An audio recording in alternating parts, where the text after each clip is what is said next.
There are many different reasons why we confront somebody, why we just go to have that open communication, that uncomfortable communication, from ironing out differences to getting a better understanding of each other's point of view, or to just have sort of had an idea that someone has or is doing something and then they've denied it and you find out the truth, to kind of just go and I knew I was right.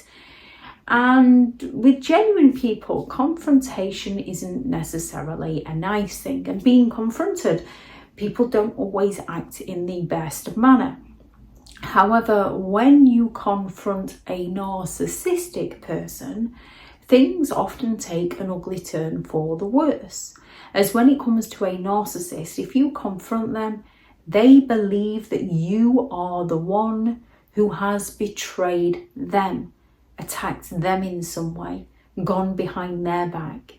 They don't see their behaviour as wrong. They believe they're entitled to do as they please, and you should just suck that up. And if you find out and confront them, then you're the one who's betrayed their trust. You're the one with the trust issues.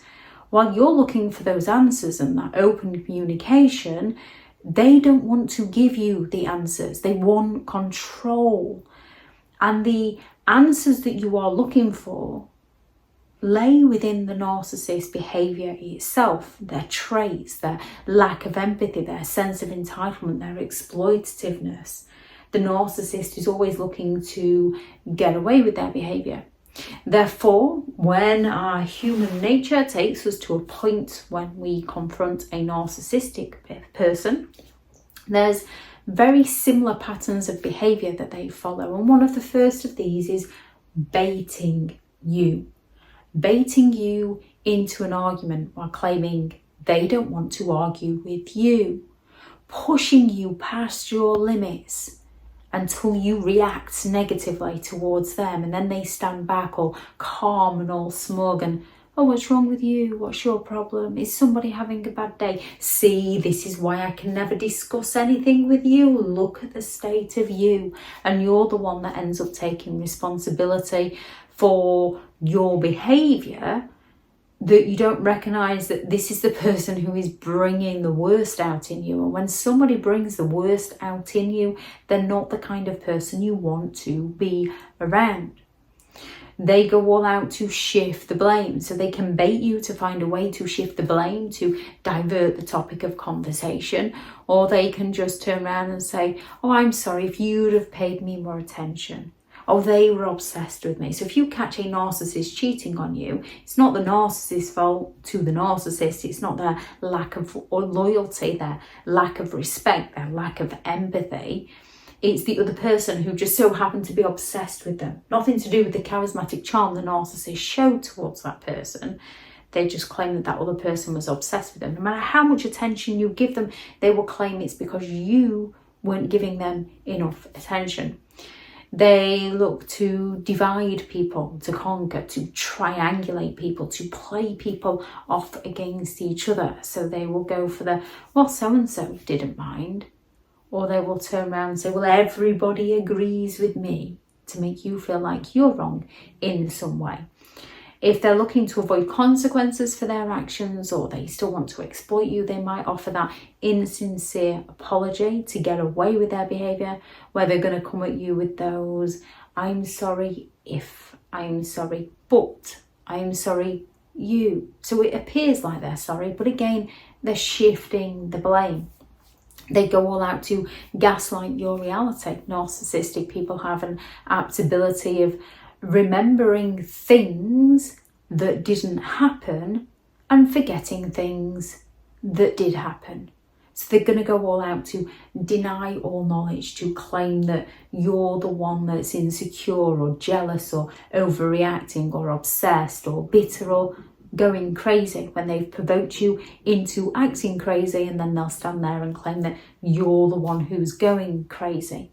They will project their behaviour onto you by blaming you. What about when you did this?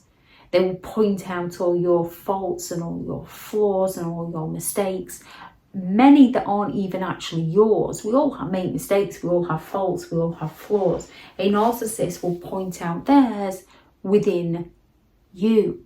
So then you're on the defensive. I didn't do that, I didn't say that. And then the narcissist will accuse you of being the one who's gaslighting them. If they're not getting their way, they might just shut down the whole communication. They might just fall silent on you. They might say their last word and then walk off humming to themselves, just to rile you, get you frustrated, get you chasing after them for answers so that they feel special and important, and they're enjoying toying with your emotions. And then they'll just shut down on you. They'll fall silent on you to get you going, to get that reaction from you so that they can blame you as they carry on being ignorant and ignoring you. So they can use those passive aggressive behaviours, or they can use outright aggressive behaviours. They can start raging at you, they can threaten you, they can intimidate you, they can get physical with you, which is why it's never wise to confront a narcissistic person, because you never know which way they're going to go. Even if they haven't become physical with you before, there's always that first time. And they will blame you. You pushed me too far. You know what I'm like.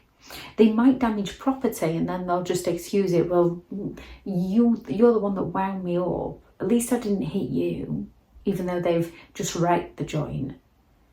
So they will find a way to intimidate you, to threaten you, to coercively control you, to shut you down. They'll come at you with the word salad, where they'll just keep changing the topic of conversation into whatever narrative suits them. The narcissist word salad, where they're just going to keep changing the topic of conversation, go around in circular arguments to frustrate you, to get you going, to wind you up, and to avoid the actual confrontation itself. They use a lot of logical fallacies when you confront them. So they will go for those circular arguments. They will appeal to your emotions of guilt, obligation, or fear, and many others. They will find a way to invalidate you, some way to put you down. They'll find a way to shift the focus with the narcissist word salad.